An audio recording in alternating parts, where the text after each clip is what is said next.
танилцуулгыг хүргэжээ. Манай дээр дүрсний хүмүүс манай нөгөө 90 жилийн танилцуулгыг өргөрөө. За та бүхэндээ ямар ч байсан хүрэлцэн ирсэн бүх одоо ахмад дунд залуу үеийнхэн уран бүтээлчдэд маш их баярлалаа. Тэгээд товч бас ерөнхий хөтөлбөрийг би та бүхэнд хүргэсэн зүг гэж бодож байна.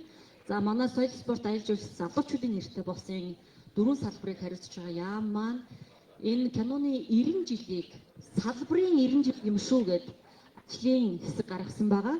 За энэ ажлын хэсэгт бол манай кинотеатруудын холбоо, архивын төв газар, Монгол кино нэгтгэл, ихтэй сургуулийн төлөөлөл, за тэгээ хувийн уран бүтээлч одоо нөгөө продакшн, кинотеатруудын холбооч гэдэг юм уу те ингээд маш олон 10-аад уран бүтээлчдээс бүрдсэн 90 жилийн ажлын ойн комисс байгаа. Энэ ажлын комиссыг бол миний бие ахалж байгаа. Тэгэхээр энэ хүрээнд бид бүхэн юу хийх гэж байгаа вэ гэдгийг бас та бүхэн танилцуулжвал за ийм хөтөлбөр юмнууд байх юм байна. Энд нь бид нар оролцох юм байна. Энэнд нь одоо тэр үеийнхэн оролцох юм байна гэдэг юм уу хараад явчих واخ гэж бодож байна. За бид бүхэн бол 90 жилийн аяг зүгээр нэг баярлаад дуу хууртай өнгөрөөчих биш аль болох засгийн газрын бодлогын төвшөнд кино урлагийн салбарт ямар бодлогын баримт бичиг байгаа. За яамны бодлогын баримт бичигт юу байгаа. Мөн дээрээс нь кино урлагийн зөвлөл маань ямар богино болон уртын хугацаатай бодлогоудтай байгаа юм гэдгийг үндэслээд салбарынхаа чиглэл бүрээс одоо уран бүтээлчдийг энэ ажлын хэсэгтээ оруулсан байгаа. Тэгээ одоо жишээлбэл Монгол кино нэгтгэлийн ахмад олон дунд үеийнхнийг төмөө дарааг хариуцах одоо шагналт тодорхойлуулах ч гэдэг юм уу те чөлөөт уран бүтээлчдээс одоо манай онон гавьяат онон түмэн үлзийх хөрөгч байна гавьяат тэгээд энэ хүмүүсээс одоо кино нэгтгэлээс гадуурх бас уран бүтээлчд байгаа шүү дээ. Тэдгээрийг хариуцаж ажиллах. За манай ихтэй сургуулийн багш нар бас энд байгаа. Тэгэхээр сургуулийн оюутнуудыг те киноны чиглэлээр сууч боловсрож төгсөж байгаа шин залуу уран бүтээлчтэй хариуцаж ажиллах. За архивын төв газраас бас энэ бүрэлдэхүүнд байгаа. Бид нар одоо 1990-ад оноос өмнөх ажлуудыг, кинонуудыг, хойших ажлууд, кинонуудыг сэргээх гэх мэт ажлуудаа ямар ч гэсэн чиглэл бүрээс оруулахыг хичээсэн. За энэ ажлын хүрээнд бид бүхэн ерөнхий одоо маш олон ажлууд байгаа. Эндээс та бүхэн хараад Монгол киноны түүхийг өгүүлэх цуврал ярилцлагын нэвтрүүлгийг бүтээх зорилготой байгаа.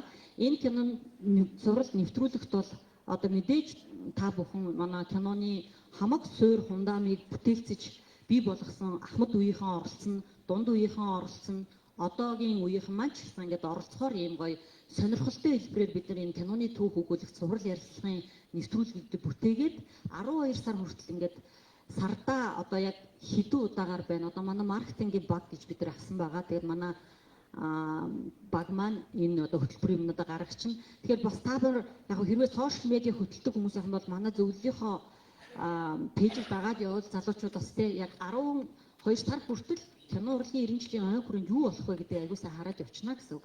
За тэгээд ийм нэвтрүүлгийг бид нар ер нь бол одоо ингээд энэ 4 сарын эхлээд ингээд эрдэм шинжилгээний хурлаас ахуулаад 12 сар хүртэл явах нь байна. За цаашаа 4 сард болохоор Монгол киноны түүхэн замлал кино зохиолын эмэгтгэл бүхий ном хийл эрхлэн гарганаа. За энд бол манай уран сайхны киноны уран бүтээлчдээс гадна баримттайхан орж ирнэ. Гээд бид нар ер нь бол манай ихтэй сургуулиуд болон манай киноны хэмжээ бас яг ийм гарын авлага болох түүхийг өгүүлсэн ном тохиолдлууд ховор байдаг учраас энэ 90 жилийн ой хүрээнд бол энэ дээр илүү их анхаарья гэсэн төлөвлөгөөтэйгээр бид нар гаргаж байгаа. За энэ дээр бас та бүхэн санаа оноо байх юм бол биднэрт бас нээлттэйгээр одоо мэдээлэл солилцоорой. За Монгол улсын 21 аймаг болон сумдуудад мэргэжил сурталчлах өдрийг бас зохион байгуулъя. Одоо манай яг үнэндээ ингээд та нарын үеэр манай ингээд гадаадд сурч боловсруулж байгаа боловсон хүч ингээд яг тасрах гээд байгаа байхгүй юу. Тэгэхээр бид нар энэ кино урлагт яагаад сонирхолгүй болоод байгаа юм бэ? Тийм учраас энэ бүсчилсэн хөгжлийн хүрээнд 21 аймагуудаар Монгол кино нэгтгэл төрөмч төлөвлөрийн газартай хамтраад мэргэжил сурталчлах үйл ажиллагаа өдрөлгүүдийг зохион байгуулах гэсэн төлөвлөгөөтэй байна. За мөн анхны бүтээл оюутны олон улсын наадмыг манай кино урлагийн зөвлөл бас дэмжиж одоо ингээд энэ радио телевизийн дээр сургуулах юм байна уу те кино анхны бүтээлөө за тэрүүгээр суцгааж байна. Бүтээлийг одоо ингээд дэмжиж ийм анхны оюутны наадам. Гэтэ энэ одоо хэд дахь удаа зохион байгуулж байлаа? Тэгээ энэ наадмыг ингээд 90 жилийн хүрээнд хийгээ явж байна. За 5 сард бид нар кино урлагийн 7 хоног хамтран зохион байгуулна. Энэ кино урлагийн 7 хоног бол Тархан хотод болохын ерөнхийдөө бид бүхэн 22 оноос эхлээд Төвийн бүс буюу Сэлэнг дархан Төв аймгийг киноны холбоох зорилготойгоор үйл ажиллагаа явуулж байгаа. Тэгээд дархан хотод бидний үйл ажиллагаа явагдана. За UB Binal буюу түрүүний төмөд арга ярьж байсан арга хэмжээ байна. Энэ UB Binal дээр яг нөгөө гадаа ингээд талбай дээр майхан засчдаг шүү дээ. Энэ дээр ингээд үйл ажиллагаа явуулах юм байна. За энийг төмөд дараа та бүхэнд илүү дэлгэрэнгүй танилцуулах бах. За тэгээд Улаанбаатарын кино өдөрт арга хэмжээ зохион байгуулалтын нийслэлийн соёлын урлагийн газартаас хамтарч байгаа үйл ажиллагаа энийг бас төмөд дарга ахлаад явж байгаа. Энэ дээрээс манай киноны уран бүтээлчид дуу хэрхэн дуулах вэ гэдгийг хөтөлбөр арга хэмжээнүүд байгаамаа. За би газ товчхон ярьчих. За үндэсний кино урлагийн өдөртөө болохоо гэд томьёосон байгаа. Энийг бол бид нөгөө засгийн газраас тогтоол гаргаад яг одоо жишээ нь эмчнэрийн баяр чинь нэг албан ёсных багш нарын баяр чинь албан ёсны өдөр сард хамт тогтоолтой байдаг шүү дээ. Тэгээ яг тийм болгоод яг энэ ойгороо ийм өдөр авъя гэсэн ийм бичиг баримтыг хөөцөлтөд явж байгаа. Тэрнээс хэн дуртай нь одоо олон улсын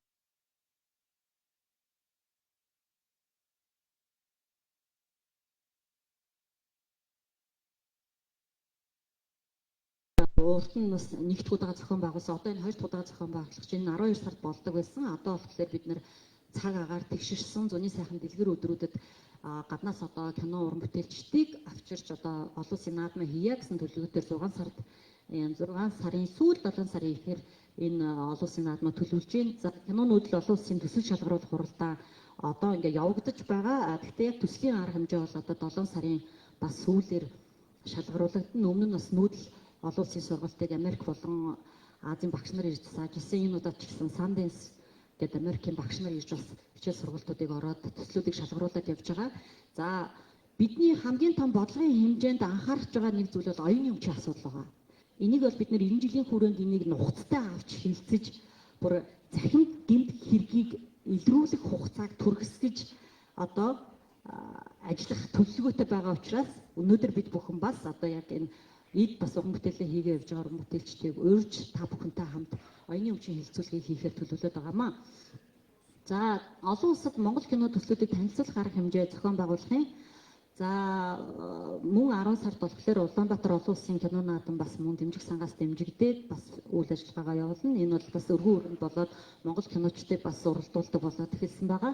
За ингээд хүндэтгэлийн арга хэмжээ байгаа. Ингээд энэ бол бидний зүгээр хийж байгаа үйл ажиллагаануудын одоо нэг хэсэг ажлууд байгаа. Ингээд тодорхойлсон байгаа. Яг бид нар бас бодлогын арга хэмжээндээ одоо хөгжлийн бэрхшээлтэй иргэдэд зориулсан үйл ажиллагаануудыг одоо кино театруудын холбоотой хамтраад одоо хөгжлийн бэрхшээлтэй иргэдэд уулзсан. Тэгээд тэдэнд ямар бэрхшээл одоо хүртээмж байдаг юм бэ гэдэг асуудлыг бас энэ 20 жилийн ойн хүрээнд илүү их одоо бодлогын ажлуудыг хийхээр төлөвлөж байгаамаа. За ингээд дараагийн хэлцүүлэг цагаараа эхлэн модератор одоо кино урлагийн зөвлөлийн гишүүн онд орж ирж байна.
За сайн байцгаана уу одоо үдшийн мэд.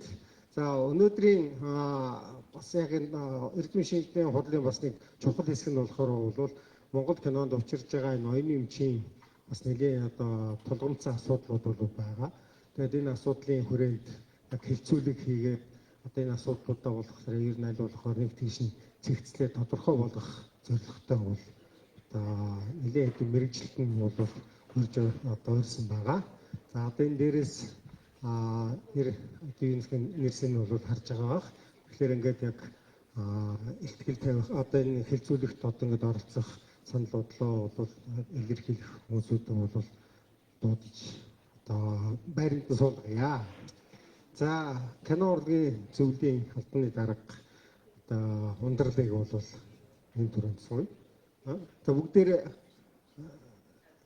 харж байгаа чи бүгдээр очиж суучих юм одоо заавал бол за дараагийнх нь эрүүгийн цагдаагийн албаны одоо кибергэм хэрэгтэй тэмцэх газрын чиглэлийн анхлах мөрдөгч цагдаагийн хошууч одоо эр болд гэж юм байна. байна. За оюуны эмчийн газрын зохиолч эрхийн газрын анхлах мэрэгжилтэн Эрдэнэ Яргаа түрүү харагдаж байсан. За одоо кино найруулагч Гарамханд, кино найруулагч Амар сайхан, одоо Ромади Pictures-ийн продюсер Нарамбат.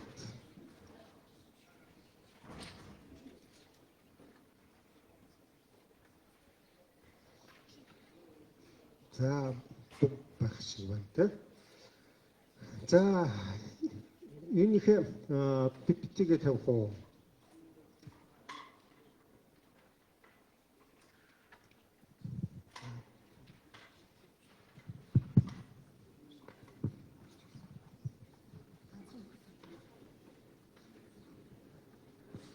Өөр микрофон байгаа байхгүй юу? За ер нь альва яг бүтээл болохоор хамгийн чухал юу болохоор бол яг өмчийн харилцаа бол одоо хөсөн үсээгүй бол үүсдэг. Одоо гаргасан бүтээлийнхээ одоо өр өгөөж нь бол одоо хүртэх бол сонирхол бол бүгдэнд бол байдаг. Гэтэл бол яг энэ юуных нь бүтээлээс хүртэх хүртээмжийг болохоор бол энэ оюуны эмчийн хулгай гэдэг зүйл бол маш ноцтойгоор бол зөрчигдөж одоо хүртэл бол явагдаж байна.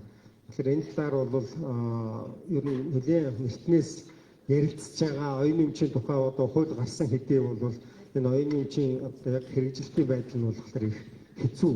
Тийм яг юуг аргаа нэг сайн олохгүй байгаад байгаа болохоор бол энийг нь зохицуулах үүднээс нь бид нар бол их одоо хичээл зүтгэл бол гаргаж байна. Тэгэхээр за ямар ч байсан одоо түр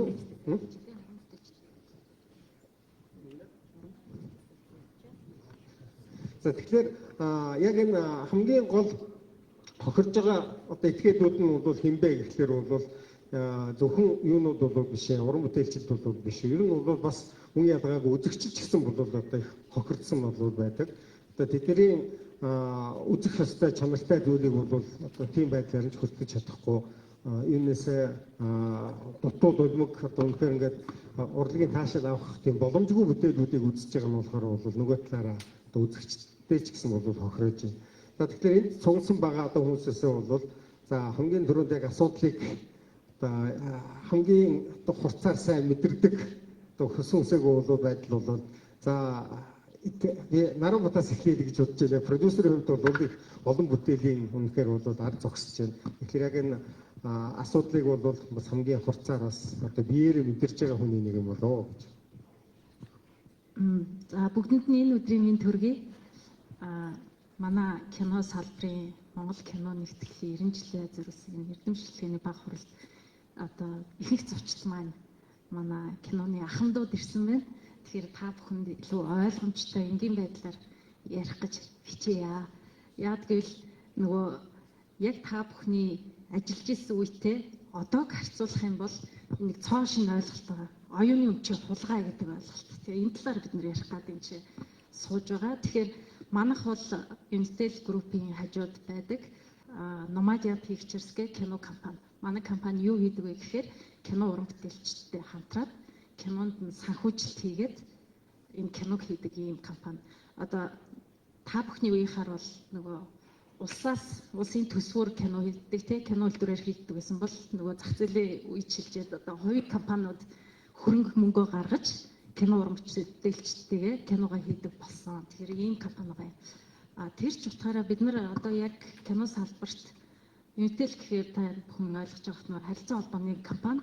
Тэгээд өөрийнхөө платформуд дээр өөрийнхөө одоо Univision, DD, Look TV дээр кинонуудыг кино уран бүтээлчтэй хамтарч хийгээд тэрийгээ одоо борлуулдаг, эргээд ашиг олдог ийм үйл ажиллагаа эрхэлдэг компани гэсэн үг. Тэгээд тэрний хүрээнд бид нар энэ орчин үед нөгөө техник технологи хөгжөөд Facebook, сошиал одоо янз бүрийн сувгуудаар кино хулгайд алдагдах ийм асуудлууд маш их болсон. Тэгээд энэ дээр бид нар одоо нэг юм шалгуур гэж хэлж болно. Тэгээд энэ дээр бид нар нэлээд их тийм хүч хөдөлмөр гаргаж ингэж ажиллаж байгаа. Манай хувьд бол 10 жил ажиллахдаа бид нар одоо 100 гаруй киног хийсэн байна.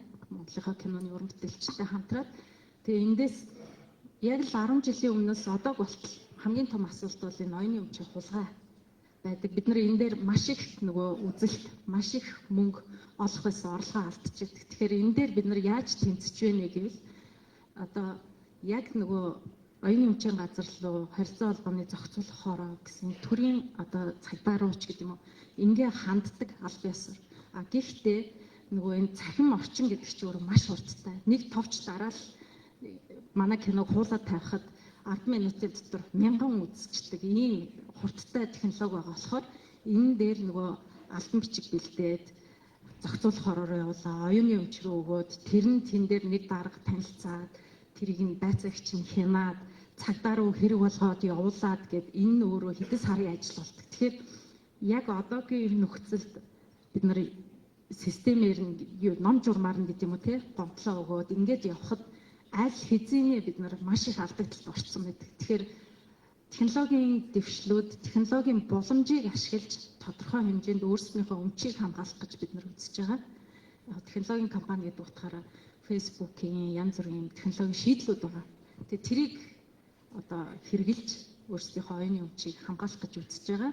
За тэрний хажуугаар яг тэр нөө явдаг процессын дагуу улсын байгууллагууд гомдлоо өгöd явж байгаа. Тэрэн дээр болохоор бид нар энэ албан ёсоор киногоо авдаг телевизүүд, бусад платформуд одоо чинь нөгөө гаднаас бид нар олон гадны кинонуудыг албан ёсны эрхтэй авдаг болсон. Тэгэхээр тэрнийхээ эрхийг бас хулгайд алдахгүй юмаа бид нар хариуцдаг. Худалдаж авсан газраасаа. Тэгээд тэрний хүрээнд бид нар НИПА гэдэг одоо оюуны өмчөө хамгаалах юм дундын байгууллагатай болсон. Тэр байгууллага маань яг энэ улсын байгууллагуудтай харьцаад бидний гомдлыг яг тэр процессын дагуу шийдүүлээд явдаг.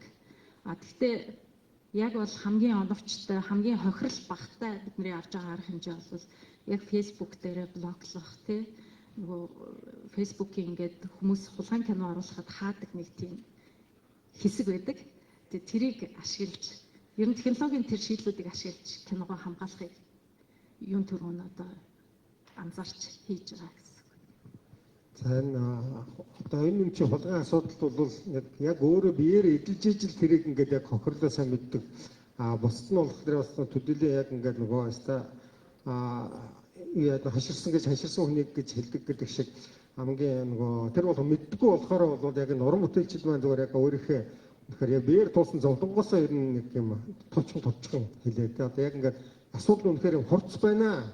Одоо үнэхээр ингээд шийдэгдэхгүй байгаа. Одоо үнэхээр юм асуудалтай байна гэдгийг зөв нэг товчхон одоо хоёр уран бүтээлчгүй дурдчихваа байна. Одоо амраа жишээлбэл за яг Монгол одоо хамгийн сүүлд хийсэн бүтээлдэр чинь болохоор одоо ер нь алдагдсан тохиолдол байна уу? Тэр кейсээ зөв товчхон танилцуулаад байна. Гармаа бас тэгээд бас бэлдэж байгаа. Малаа авцсан юм шиг сууж байна. За ингээд Монголын киноны 90 жилийн мэндийг одоо Монголын кино урлагт өөрсдийнхөө бүх ажил амьдрал залуу сайхнаас өдий хүртэл санаа зовж явж байгаа энэ Ахмад уран бүтээлчид кино урлагт ажиллаж исэн хагч нар та нартай энэ өдрийн мэндийг хүргье. Та нарыг харахад бас их сайхан байна. Тэгээд та нарын урдаас гараад бас ингээд суугч бас их халуун байдгийн байгаад шалгалт өгж байгаа юм шиг их ширүү их төн жишээ урдаас та нар бүгд их сайхан харагдчихэв. Баярлалаа та нартай. За тэгээд ийм киноны одоо оюуны өмчийн талаар ийм хэлцүүлэг болж байгаад миний би маш их баяртай байна. Би одоо нөгөө 20 сайхан шарын минь 2 3 хуулганы идчихв гэж Жанц баян шиг бас киногоо алдаж онж явсан уран бүтээлчийн нэг 2011 онд бид нар бодлын улгаач гэж кино хийгээд тэгээд бодлын улгаач гэдэг кино 2011 он гэдэг чинь тухайн үедээ бас энэ Facebook эдгээр тэгтлээ энэ дөр хөгжөөгөө яг энэ сайт одоо энэ тийм интернетийн дөнгөж л одоо их л орж ирж ирсэн үе. Тэгээд ингээд явхад манайх бол тэр юун дээрээсээ одоо гаргаж одоо бид чинь киног нэг юм хард дискээр аваад ингээд багнуур ч юм уу ингээд хөдөө орнотог аймагуудаар гаргадаг штеп. Яг тэгж гаргаж явж исэн хүнийх нь хүүхэд нь авч одоо юун дээр тавьсан байгаа байхгүй юу? Интернет дээр тавьсан. Тэгээд тэр нь одоо ингээд торрент гэдэг сайт дээр тавигдаад тэгээд тэр бол бид нар тухайн үедээ бас 2011 онд хийжсэн кино 450 сая төгрөгөөр хийжсэн Монголын тухайн үеийн хамгийн өндөр өртгөөр хийжсэн киноны нэг байсан тэр кино бодлын улгаач гэдэг кино. Одоо манай Мамхуу агш очрах тухай дээр тоглож ирсэн тийм кино байдаг. Тэгээд ингээд алдсан. За ингээд энэ мэдчлэнгээр кинонууд бол ингээд маш их алдагддаг. Одоо камерд юун дээрээс бичлэгд нэг сонирхолтой жишээ дурдахад би ингээд киног алдсны дараа ингээд сэтгэлээр мэдээж готрын шүү дээ. 450 сая төгрөгөөр шатчихж байгаа юм чинь. Тэгш бол мэдээ одоо уран бүтээлч хүмүүс тэгээд би энэ тэндээс зээл мэйл аваад хийж байгаа. Тэгээд өрөнд орж байгаа тийм ингээд яг хүний амьдрал тэгэл өрөнд байгаа. Яг нэг захын гадаа хүүхдэд хэврээ сууж ирсэн чинь нэг CD зардаг нөхдөд байдаг шүү дээ гадуур.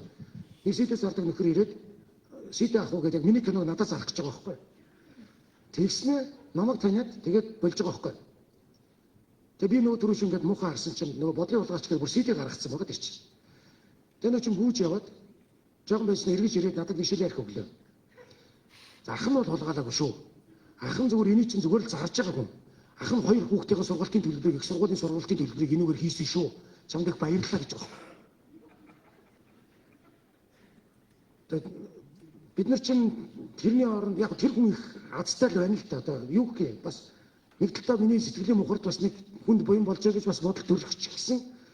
Энэ ч маш одоо хөдөлгөг, маш одоо сэтгэл өөр өмтөр хичнээн олон хүний хөдөлмөр дээ. Тэгээд тэр мөнгийг чинь өөрийнхөө карманаас буцааж төлнөж гэдэг юм. Энэ төрөөс ганцхан юм байна. За одоо энэ технологийн компани бол одоо технологиороо тэмцэж байна тийм үү? Монгол улс гэдэг өнөөдөр бидний амьдарч байгаа энэ улс ах нар ихс нар байна. Та нарын үед амьдарч байгаа шиг хүний мөс байхгүй болсон шүү. Өнөөдөр энэ та нарын үед бол одоо хүмүүс ёс жуудагтаа ёс зүйтэй жихэн зөөлхөн үг сонсдог нэг төрөө хайрладаг байсан. Өнөөдөр нүд дулаан мөнгө цагаан өнөөдөр тийм хүмүүс тийм биш болсон. Тийм учраас тийм хүмүүстэй бид нар юугаар тэмцэх хуулиар л тэмцэн. Авсан хүмүүс нь энэ Монгол улсад ерөөсө шийтгэл гэж юм ерөөсөө байхгүй. Зам дээр согтуу машин бариад хүн дайраад авцсан ч шийтгэл нь байдгүй. Дүрм зөрчсөн шийтгэл байдгүй. Улс төрс ийдсэн шийтгэл байдгүй. Тэгэхээр энэ шийтгэл гэдэг юм аа бид нар сайжруулах хэрэгтэй. Одоо нэр хүн төрөө хайрлахгүй байгаа хүмүүстэй чинь бид нар юуг нь авах юм бэ? Тийм үстэй. Нэр төрөө улаандаа гიშгсэн хуваагүй хулгайч нараас бид нар юуг нь авах юм? Тэднийг шийдвэрлэж шалгах хэрэгтэй. Өнөөдөр бид нар киноны хуультай болж чадсан юм чинь өнөөдөр энэ оюуны өмчийн хулгайн одоо энэ хуулийн эрүүгийн хуульд оруулж өгөөд тэгээ энэ шийдвэрлийг асар өндрөөр тавьж өгөөд тэгээд бид нар одоо энтэй тэмцэх хамгийн гол арга нь ерөөсөө энэ хар тамиг татсан хүн шийдгэлгүй байж идэг тий энэ Монгол улс чинь ерөөсөө ингээд юм хариуцлах хүлээх тогтолцоо гэдэг чинь байхгүй болсон байгаа байхгүй. Нэг сонирхолтой жишээ дурдахад бид нар бодлын улгаач гэдэг киног яг Гартийн 333 дугаар анги буюу одоо чанга дэглэмтэй шоронд очиж зургийг авч ирсэн. Тэгээ нөгөө CD чи алдагдаад явж байгаад нөгөө шоронгийн хүмүүстэр ч очиж. Тэгсэн чи бид нар бүр хүн чанартай байгаа байхгүй. Амраа кино чи хүрээд ирлээ одоо үзэж болох юм уу гинэ. Тэгээ чи бас зөвшөөрөл аваад ирсэн тэр хүмүүс. Би ингээд алдсан гэдгсэн чинь алдсан үнэ манайс руугаа явуулчихгүй юу да гэж байгаа байхгүй болоод. Шийтгэл гэдэг тэнд 15-6 жилийн өмнө тэнд ингээд дуурах хэрэгтэй байсан. Бид нар энийг ингээд яг ингээд одоо кино урлагийн зөвлөлттэй болж аваад тэрийгээр дамжуулж бид нар хуультай болж аваад өөрийн гэсэн киноны хуультай болж аваад энэ киноны төлөө дуурдаг хүмүүс бол би боллоо. Тэгээ одоо энэ оюуны өмчөө одоо бид нар яг ингээд энэ цаг хугацаанд ирж ийн л да. Би өнөөдөр 1999 онд соёл бүхний сургалт төгсөөд 30 жил би одоо бас ингээд энэ кино урлагтаар энэ амьдралаа холбож явж байгаа. Тэгээд энэ хооронд ингээд бүх л сүүлийн одоо кино урлагийн түүх бидний шинэ нэмж түүхч бүгдийг л үзэж байна. Тэгээд дистраллаараа л явж байна. Жохон оюуны өмчийн хувьд бол жохон удаан байна. Энэ бол ингээд асар олон хүмүүс энэгээр хохирж байгаа. Маш олон киночид энэгээр хохирж үлддэг. Энэ бол хайр юм л. Би ер нь энийг л хэлэх гэж ирсэн. Тэгээд одоо бид цагтаагийнхан байна. Оюуны өмч хүмүүс ирсэн байна. Бид нар энэ дээр ингээд дуурах хэрэгтэй. Өнөөдөр Монголд маш олон уран бүтээлчид кино хүн үзэхгүй нэг шатна. Киногоо хулгайд алдаж нэг шатна. Шорон оронд сэтгэлээр гүн дахиж урлаг хийхэ болно. Зүрх сэтгэл нь кино урлагаас нэг мэсэн явж байгаа. Өчнөө олон уран бүтээлчдийг бид нар гадар хэлдэггүй та бүхэн бүгдээрээ мэдж байгаа. Тэр энэ нэг хүний амьдрал ч гэсэн маш мөнгнөөс гадна хүний амьнаас хүний одоо хүсэл мөрөөдөл, хүсэл тэмүүлэл гэдэг асар үнэтэй зүйл. Энээс олж маш их олон уран бүтээлчдийн одоо урам зориг мохсон байдаг. Миний одоо хэлэх үг бол ерөөсө хуйлаа чангадах хэрэгтэй. Хумсасаар хулгайч одоо энэ их контентууд энэ их бүгд л оюуны бүтээлчтэй бүгдээрээ л бичиж байгаа, бүгдээрээ л хийж байгаа, цаг цаваа зориулж байгаа. Хуйлаа чангадах байх гэж бодож байна. Энэ хэлцүүлгийн бас нэг ач холбогдол гэж гол нь одоо харж байгаагийн хувьд энэ ер нь лайваар явж байгаа гэсэн. Тэгээд яг энэ хэлцүүлэг хамгийн гол нь аль болохоор олон хүнд хүрж за энэ яг асуудлууд бол нэлээд одоо өндөр түвшинд хүрсэн шүү гэдгийг одоо мэдээлэл хүргэх нь их чухал гэж үзэж байгаа. Яг сайн Амрагийн хэлдгээр бол энэ чинь хариуцлага байхгүй болохоор бол ер нь одоо нөгөө хулгайч бол угаасаа гарч штэ. Тэгэхээр заахаа нэгдүгээрт бол энэ хариуцлага нь өндөрхөөс гадна бол хүмүүс бол энийг одоо хулгай оюуны өмчийг бол нэг хулгай төлөй гэж харахгүй байгаа нь одоо хамгийн гол асуудал байна л та. Энэн дээр бол яг хүмүүс яг хандлагаа өөрчлөөд за яг тэр хулгайгаар үзэж байгаа хүмүүс ч гэсэн одоо санаа зовдөг. Энэ одоо саяхан хэдхэн жилийн өмнө бол бид нар чинь гэрэл нөхөөгөр бол улаан гэрлээр нь гүгэл авчдаг байсан. Одоо болохоор бол гэрэл одоо хүлээж байгаа нь гүйснэ нь болохоор бол бусдаас ичиж явж байна. Яг тэрнтэй адилхан хулгайгаар үзэж байгаа хүн нь болохоор бас ингээд за би ч арай болохгүй юм хийгээд байна да гэдэг тийм мэдрэмж төрөх нь ер нь одоо тийм мэдээлэл ангиж байгаа. Энэ дээр ч одоо нөгөө бас бүгдээрээ ч тийм муухай болчаагүй л дээ бид нар чи бас тэг ингээ харж байхад одоо энэ фэйсбүүк дээр тийм кино үзэхүү, ийм кино үзэхүү гэл тэр чи ингээд ороод тэд нэг 10,000 төгрөг, 20,000 төгрөг төлүүлээд нэг ийм пэйж хуудас нээгээл тэгэл заат юм байна л да. Тэг яг тэр доор ингээд үнэн шударгаар бас ингээд болооч те тэгж байгаа хүмүүс байна. Одоо шударга үнэ. Бас одоо киног чинь кино театрт нь үзэх бас их сайхан шүү дээ. Тэ яг кино театрт киног үзэн тэр дуу шуум, технологийн өндөр одоо хөгжилтэй тэр гоё юун дотор нь атмосфер дотор нь үзнэ гэдэг чинь бас тийм бас үзэгчд бас байдаг биднэрт. Тэгээ тэр нөлөөл бас их болоосоо л гэж хүсэж байгаа юм. Тэр бол бас маш их хүчтэй дэлгэц болно энэ оюуны өмчийг хамгаалахад. Бид нар одоо өвөр Монголыг бол ерөөсөө барьж чадахгүй. Одоо өвөр Монголыг бол одоо ингээл гараад 3 яванаар зүгээр нэг рич хатан дээр нэг сайт нээгээл тэгэл зүгээр шужигнжиж байхгүй. Яагаад ч барьж чадахгүй бүхэл бүтэн хятад улс тэр нэг бид нар ерөөсөө яаж тэрийг орхив. Зөв Монголынхаа хэмжээнд ядаж өөрийнхөө тогоон дотроо бид нар хулгайч нараа барьж суръя л да. Барих хэрэгтэй гэж дээ. Тэгэхгүй маш олон хүн бүтээлчдийн өсөлт зориг тэг мөнх санхүү амьдрал энэс болж одоо сүрж байгаа. Сүрсээрч байна одоо. Энэ хэлцүүлгийг бас ингээд олон хөргээд гол санаа нь болохоор бол за яг сая амраа хэлж штэ. Энэ хулгайч нар бүгдийг барьмаар байна гэж. Хамгийн гол нь бас за яг барих арга хэмжээг нь болохоор зөх байгууллагаар явхад одоохондоо боломжгүй байна гэдгийг сая Нарамбатууд хэлсэн те. Тэгэхээр тэр нөхцөл байдлыг нь бол ингээд аажмаар бол засна. Гэхдээ яг энэ хэлцүүлэг болон одоо ерөөс яг масс хөргөх одоо нийт үзэгчдэд хөргөх гол мессеж нь болохоор хулгайч битгий болооч гэдэг бас том мессеж яваад байна шүү дээ. Тэгэхээр за яг энэ хэлцүүлгийн ерөөсөө хоёр зорилготой. Нэг нь бол сайн миний хэлснээр бол одоо энэ хулгайгаар үзэж байгаа чи хулгай шүү. Тэгэхээр битгий хулгайч болооч. Хоёр дахь нь болохоор бол яг энэ хулгай үйлдэлийг санаатаагаар үйлдэж байгаа одоо бүр ингээд зохион байгуулалт хийж байгаа нь болохоор ерөөсөө тун одоо хатуу хариуцлагатай болно. Одоо ерөөсөө хизээгүй энэ бол асуудал шийдэгдэнэ гэдэг мессежийг бол аль болохоор олонд хүргэх зорилготой. Тэгэхээр энэ бүх яриагаа бол ингээд бид нар бүгдээр сэтгэл хөдлөлөөр их унаршуу олон үг ярьж магадгүй байна. Тэгэхээр аль болохоор энийг сонирхолтой болон хүртээмжтэй мэдээлэл сайн болох одоо товчлоочхон яриад дуусгах одоо бол хүсэл эрмэлзэл байгаа шүү. Тэгэхээр бас тэр одоо хугацаагаа бас бодолцож яриараа гэж хэлмээр байна. За одоо гарбаагаас одоо микрофоны дөрөвч булааж авсан одоо ярих боломж нь одоо. За одоо яаж тавч ярих вэ гэж. За бүгдэнд нь өнөөдрийн мэндийг хүргэе.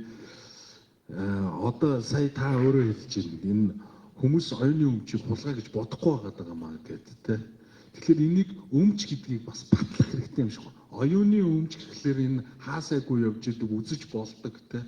Энэ өмчөө яг таны гар утас гэдэг шиг те Энэ чи хин нэгний өмчөө. Одоо өнөөдөр бид нэг хүн гар утсаа алдахад цагдаад өгөөд бариад авлаа гэхэд тэр хүн яг юугаа авч штэ.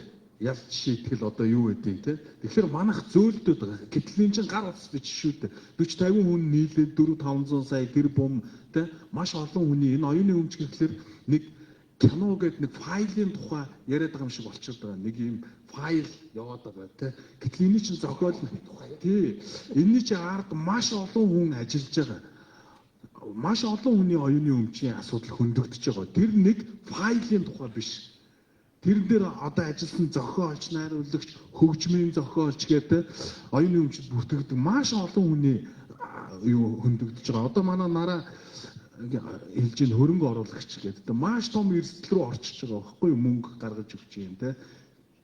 Олон хүний асуудал ингээд нэг файл дотор дарагчаад байгаа юм шиг санагдаад байгаа. Тэгэхээр энийг одоо хамгийн ихний ээлжинд бас өмч гэдэг имийг нэг нотлох нь аль талдаа нотлоо оюуны өмчийн газар яадаг юм уу. Энэ бол яг өмч юм аа. Бит бус ч гэсэн өмч олон хүний эзэмшдэг ийм өмч юм аа гэдгийг яг нэг чухал юм болоо. Бас одоо оюуны өмчийн газар за одоо эрүүгийн цагтаагийн юу гэдэг энэ олон холбоотой байгууллагуудын уялдаа холбоог яавал зэгцлэх юм бэ?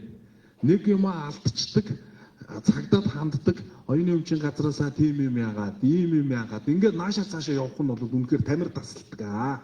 Ер нь бол за ингэж явахаар эргээд эцэст нь гарч байгаа үр дүн нь сул байх юм бол ер нь жоохон шантардаг. Тэгээд энэ асуудлуудыг бас зэгцлэх нэг зүг баха. Тэр уялдаа холбоог бас их зэгцлэх хэрэгтэй байна. Өмч гэдгийг олон хүний өмч гэдгийг бас нотлох одоо тийм. За өмчийн талаар бол яг одоо хажууд ч сууж байгаа одоо Эрдэнэ хоёргоо бол оюуны өмчийг одоо төлөөлөд одоо сууж байгаа. Тэгэхээр өмч гэдгийг яг нариндаа бол бүгд мэдж байгаа. Гол нь яг энэ юугаар баталгаажсан юм бэ? Ер нь яагаад энийг чинь өмч гэж ер нь одоо хамгаалах ёстой юм бэ гэдгийг л за одоо Эрдэнэ хоёргоо бол нэг одоо мэрэгжлийн хүний үднээс бас нэг товчхон бодвол хэлээд өгөөч. За орой минь дүргийа. Ер нь бүх асуудлууд над дээр ирэх юм шиг байна. Би нэг наашийн алдах явахтаа бодож л байсан. За энэ зөрчил ярина да. Оюуны өмчийн хулгай зохиогч тэр дотроо зохиогч ирэх хулгай асуудал яригдах ёстой гэж хүлээн зөвшөөрч байгаа. Ер нь хамгийн их төвөгтэй байгаа оюуны өмч дотроо өөр зохиогч ирэх дотроо хамгийн их төвөгтэй байгаа асуудал бол захин орчимдох оюуны өмчийн зөрчлийн асуудал. Тэр дотор кино багтаж байгаа. Зөвхөн кино ч өөр өмнөд бас явж байгаа шүү дээ. Дуу, хуур, хөгжим гээл те. Жижиг контентууд гэдэг зөрчигдөж байгаа зүйлүүд олон бий. Ер нь хүн төлөвтөн аливаа зүйлийг сайн юм бүтээхдээ ардтан дандаа нэг муу зүйл дагуулж явдаг жамтай юм шиг байна. Технологи хөгжөөд бүгдээр ийм сайхан нэг төвшөнд очиод мэдээлэл аваад мэдлэг болгоод ингээд хэрэгжүүлээд явж байгаа нь сайн хэрэг боловч энийг дагаад хүний өмч одоо зөвхөн манай салбарт гээд оюуны өмчийн одоо эрхийг зөрчдөг киночдын олон зуун сая хэдэн тэрбумаар хийж байгаа киног нэг ганцхан төвчдөрөд ашиглуулдаг энэ зовлон бол дагаж байгаа. Энэ зөвхөн Монголд байгаа асуудал биш. Дэлхийн нийтээр байгаа асуудал. Яг үүндээ дэлхийн оюуны өмчийн байгууллагын чуулган жил болгон болдог. Тэрэн дээр энэ асуудал дандаа хөндөгддөг. Тэр хөндөгдөхөөр энийг яаж шийдэх вэ гэдэл бас л адилхан бид нартай адилхан ярилцдаг. Тэрэн дээр хоёр зүйл дээр тулгуурдаг. Нэгдүгээрт нь иргэдийг соён гэгэрүүлэх ёстой байна. Одоо та нар хэлээд байгаа оюуны эмгэж юу юм? Энэ үндэнтэй зүйлийг яагаад хулгайлж болохгүй юм бэ тухай асуудлыг соён гэгэрүүлж ойлгуулах ёстой байна гэдэг. Хоёрдугаар гол шийдэл нь технологийн шийдэл юм байна. Тэгэхгүй бол болохгүй юм байна гэдэг. Яг үндэ ингэж байгаа. Одоо өнөөдөр энэ кино тавиад ер нь алдагдж байгаа хэд хэдэн газрууд байгаа л да. Одоо сүүлийн үед харин юунаас кино чартраас алдагдах нь баг болчих. Яагаад гэвэл нөгөө нэг айгүй дүрс муутай, дуу муутай тийм муу дүрс гаргадаг учраас тэндээс хулгай их нь гайг болчих юм шиг. Тэгээд дандаа IPTV орчноос алдагдаж байгаа. Тэгээ энэ дээр би киноч хоёр үгийг хэлье гэж бодож байна. Нэгдүгээр ер нь зохиогчийн эрхийн салбарын хариуцлагын асуудал дандаа гэрээгээр явагддаг зүйлээ. Гэрээгээр зохицуулагдж идэг зүйл. Дэлхийн нийтээр тэгдэг. Тэгэхээр аливаа газартаа өөрийнхөө киног өгч ашиглуулж байгаа бол гэрээгээ нуцтай сайн хийгээч. Эдийг хэлэх гэж. Манай киночдод нэг зовлон байгаа. бид бас л одоо ярьж тэр зовлон бол IPTV-ийн дотор харьцах тухай асуудал. Киногоо авчид өгдөг нөгөөд нь өөрийнхөө гэрээний нөхцөлийг урдаа тавьчихад за энийгээр авахгүй байлээ доо гэдэг байхгүй. Авахгүй байлээ л гэдэг. Тэгэхээр нөгөөдөлд нэг хэдэн төгрөг олохын тулд киногоо хүнд үзүүлэхийн бол яадаг нөгөө нөхцөлтөнд тохируулаад гаруйч зороод киногоо өчөд явчихдаг. IPTV-гээс алдчихдаг. Алдвал хэн хариуцлага хүлээх вэ тухайн асуудал гэрэн дээр юу ч байхгүй. Хэрвээ алдвал тэгэн шүүгээд гэрэн дээрээ дурдсан бол иргэний журмаа шүүхт нэхэмжил гарах ёстой юу одоо бид нар чинь. Тийм ээ? Тэгээд тэрийг гаргаж чадах боломжоо гэрэн дээр зааж өгөөгөөс болоод киноч нь өөрсдөө тохироод байгаа. Одоо энэс цааш нэг ойлгох хэрэгтэй юм бол зохиогчийн эрхийн салбарт байгаа бүх юмыг зөвхөн гэрээгээр зохицуулдаг. Зөвхөн гэрээгээр. Гэрэн дээр яаж заасан байна тэрийгээр эцсийн ingээс асуудал шүүхтэр шийдэх шүү гэдгийг ойлгож аваа хүлээж аваарай гэж бодож байна. Гэхдээ би нэг зүйлийг хэлье гэж бодож байна. Хиттэй гэрээгээр зохицогдсон ч хариуцлага хүлээх нь сул байгаа байхгүй юу? Бид бүгд гэрээ хийж байгаа. За уучлаарай. Би юу вэ? Наадах чи хариуцлага хүлээх. Хариуцлага хүлээх нь сул. Хариуц одоо яг захим орчинд юу вэ? Их нэг зовлон байгаа. Одоо Facebook хуудас гэдэг юм уу, Telegram гэдэг юм уу ингээд кино тавигдчихэж байна. Нөгөө нөхөр биднэрт гомдлоо гаргана. Нөгөө нөхөр нь олох гэхээр олдохгүй.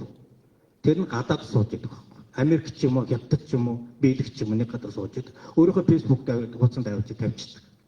Тэрний их усүр хаанаас гарсан бэ гэх. Тэр нөхөр гадаад байгаа учраас тэр нөхөр бидний баримтжиж ирж чадахгүй. Юу зохиогчийн эрхийн тухай хууль зөвхөн Монгол улсын нутаг дэвсгэр хэрэгждэг хууль. А за хариуцлагын тухай ярив. Хариуцлага гэхээр ингэж байгаа. Киноны хувьд бол манай байгууллага зөвхөн зөрчил шалган шийдвэрлэдэг газар, оюуны эмчийн газар. Зөрчил гэхлээр хохирлон 50 сая төгрөгнөөс доош хэргийг л манайх шийддэг. Зохиогчийн эрхийн салбарт. Тэрнээс дээш байх юм бол цагдаагийн газар шалгах. Хуулиар тийм. Эрүүгийн хуулийн 17-18 дугаар зүйл заасны дагуу цагдаагийн газар шалгаж шийдвэрлэх ёстой. Тэгээд тэрний дагуу цагдаа хууль заасан аргамжийг авдаг. Бас тэрэн дээр 2 жил хүртэл би нэг санагдаад дуурай санаг бол 2 жил хүртэл хорих ялтай, тургуултай юу зөрчилийг хязгаарлах гэдэг ийм бас хариуцлагын заалтууд бол байгаа. Гэхдээ энэ сул байна уу, чанга байна уу гэдэг тухайн асуудал бол улсын их хурлд нэг бодлого үрж идэг улсуудын тухайн асуудал. Оюуны эмчийн газар бол гарсан хуулийг хэрэгжүүлдэг л байгууллага байхгүй юу? Энэ хоорондоо бас ялгааг нь ойлгож үзээ. Тэгэхээр одоо ингээд за оюуны эмчийн газрыгаа бид нар бол ойлгож байгаа. За ингээд тэгэхээр биднэрт бол хамгийн түрүүлээд энэ бол одоо өржнээ гон зарим зураг бол үнэлэгдэшгүй шүү дээ. Оюуны эмчийн бүтээл. Үнэлэгдэшгүй бүтээлүүд байж байна. Одоо юу гэдгийг тэгэхэд бидний кино одоо бом төгрөгөөр хийсэн кино энэ тэр бом төгрөгийн өмнөдөө одоо энэ тэгээд ашиг олох боломж нь тэд ингээд бид нар ингэж гаргаж ирээд тэгээд оюуны өмчтөө ихээ батлуулаад ер нь киноны нээлтэн дээр энэ оюуны өмчнийхоос энэ цагдаагийн эрүүгийнхнээс бид нар урьж абичиж яг юу болдгийг ихээ үзүүлэх хэрэгтэй юм шиг санагдаж байгаа байхгүй. Тэр байтугай шүү дээ. Энэ хариуцлага нь маш чухал байгаа даа надад. Энэ тэр байтугай одоо бидний нэг хийжсэн кино оюуны өмчийн газар дээрээсээ алдагдчихсэн шүү дээ.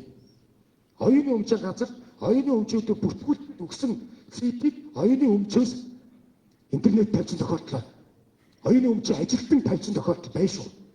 Одоо тэрнийг бодоход бол бас одоо арай дээр болж байгаа хэдий ч өнөөдөр бид нар малын хулгайтай тэмцэл Монгол улс бол тэр нэг 90 хэдэн 2000 оны их үед байсан малын хулгай одоо бол харьцангуй гайгүй ганц нэг л юм сонсогддог болсон болохоос биш бид нар малын хулгайтайгаа тэмцээд нэг бярууч гэсэн ялтаа болчиход байна шүү дээ.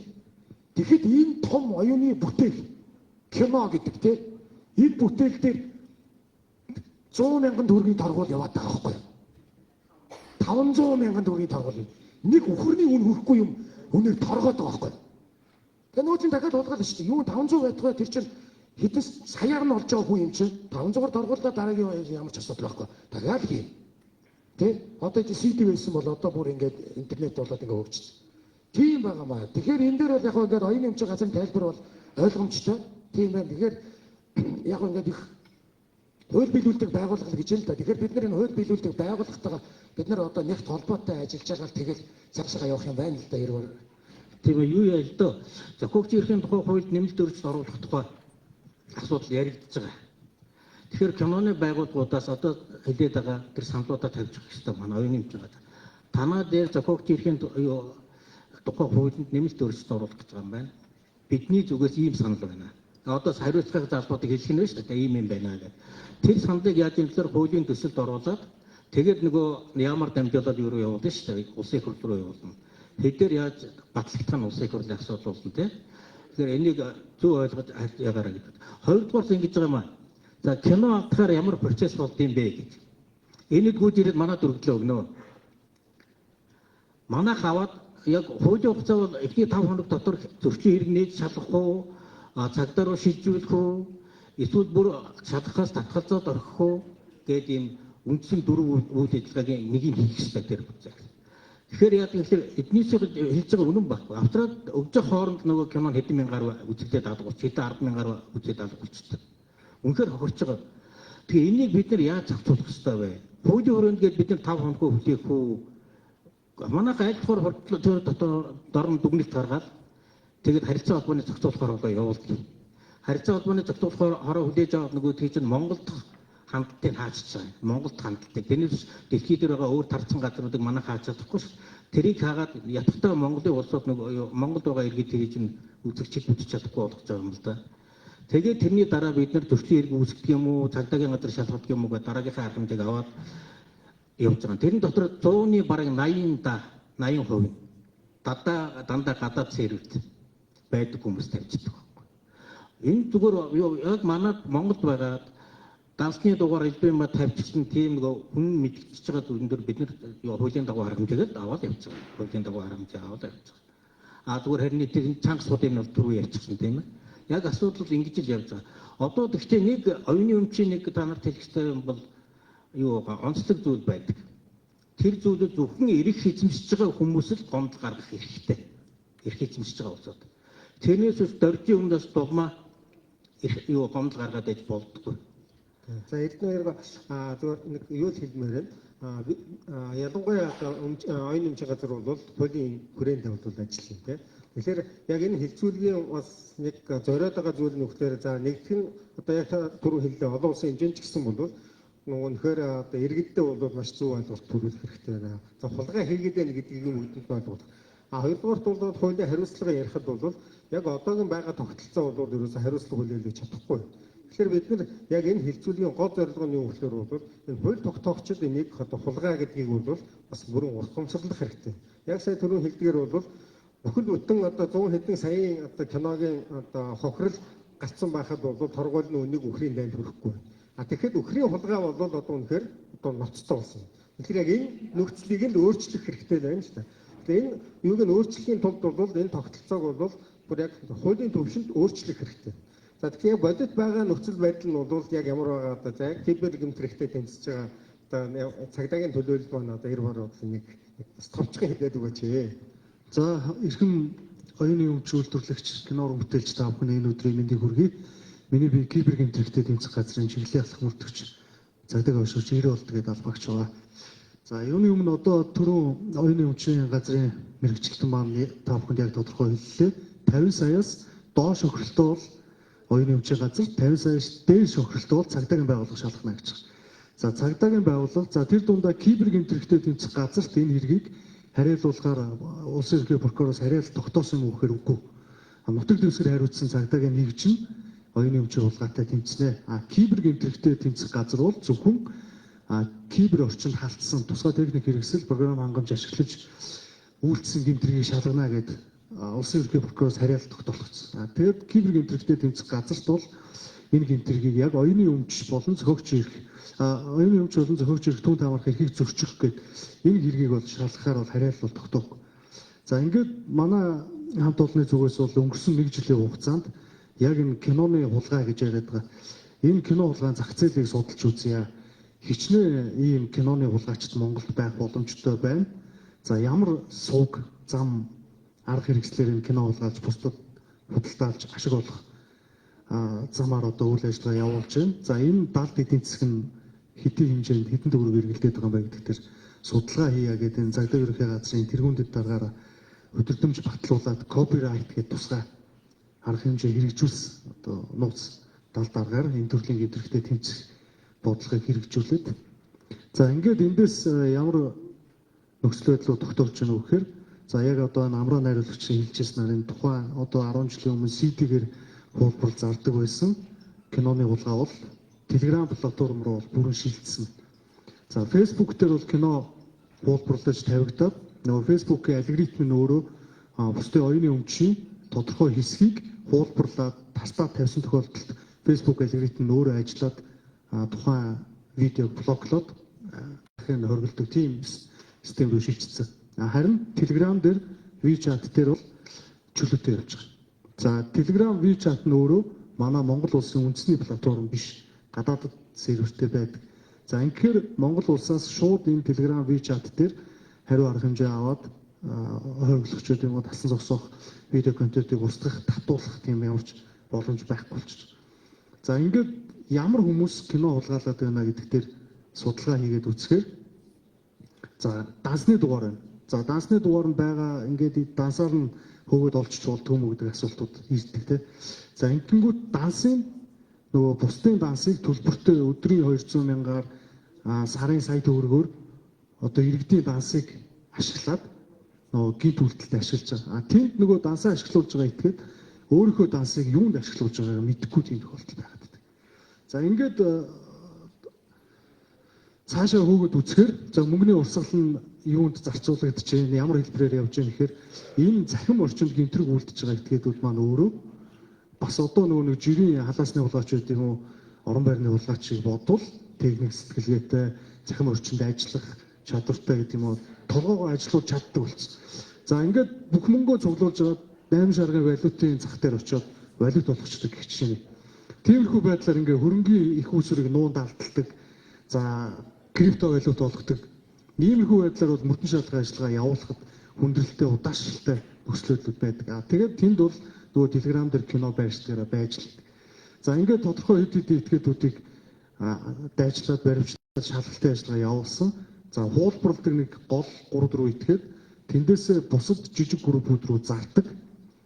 Тэд нар нь болохоор дээрээс хуулбарлаж авсан хүмүүсээс худалдаж аваад ингээд авчдаг. За ингээд кибергийн төрхтэй тэмцэх газраас энэ тусгай одоо платформоос тусгай техник програм хангамж ашиглаж хуулбарлаж аваад байгаа үйлдэлийн кибер орчинд хууль бусаар халдах гэдэг зүйлчлээд одоо зохиогч ирэх оюуны хөгжүүлэлтийн түн давар хэрхийг зөрчгөөр биш. За дээрэс нь нөгөө хууль бусаар олсон орлогоо ямар нэг байдлаар онлайн шоп ажиллуулсан тиймэрхүү үйлдэлүүд тогтогдсон бол нөгөө мөнгө угаах гэмтэргээр зүйлчлээд ингээд давхар зүйлчлэлээр бидэд нийслэлийн прокурорын хяналтанд нэг юм жишг гаргаж ирээ нөгөө практик тогтооё. Яг кино хулгайлах юм бол ийм зүйлчлэлээр зүйлчлэе. Нотлохооны ач холбогдол нь энэгээр нь нотлогдсон байдлуудын тогтооё. За энийг нь прокурор шүүхт шилжүүлээд шүүх нь энэ нотлох баримтуудыг үндэслээд энэ хүнд ийм хариуцлага хүлээлгэе гэдэг ийм практик тогтооё гэдэг зорилготой манай кибергийн төрхтэй тэмцэх газраас бол ажиллаж байгаа. За өмнө нь бол одоо энэ яг кино хулгайлаад за захим орчинд байршуулад шүүхээр хариуцлага хүлээлгэсэн тийм шүүхийн практик бол ховор байхгүй. Тэгэхээр ингээд эхний ээлжинд бидэд ямар ч байсан шүүхийн практиктай, прокурорын практиктай, мөрдөн шалгах ажиллагаа явуулж байгаа цагдааны практиктай ийм яг практик номлол болсон нэг ийм хэрэгээ яг эхнээс нь дуустал шүүгч шилжүүлэх хүртэл нь бүх нотлох баримтыг бүрдүүлээд ингээд явъя гэсэн тийм зорилготой ажиллаж байгаа. За одоо энэ ямар ч байсан хэдэн жилийн өмнө болохоор яг ингээд юугаар цахимаар ингээд кино галдахад яг цахим гэмт хэрэгтэй тэмцэх газар хандхад бол ерөөсө боломжгүй байдаг гэсэн. Яг гэвэл тэр үед чинь цахим гэмт хэрэг юу хариуцдаг вэ гэхээр за хэрвээ таны паспортыг эвдээд орсон бол энэ чинь цахим гэмт хэрэг. Цахимаар хуудаад авсан нь бол ерөөсө хамаагүй гэж яг одоо хэд үнэхээр ингээд цагдаагийн байгууллага маань бол үнэхээр маш сайн ажиллаж байна. Одоо энийгээ бол үнэхээр яг хэрэг болгоод ингээд яаж байгаа нь үнэхээр одоо баярлалаа шүү дээ.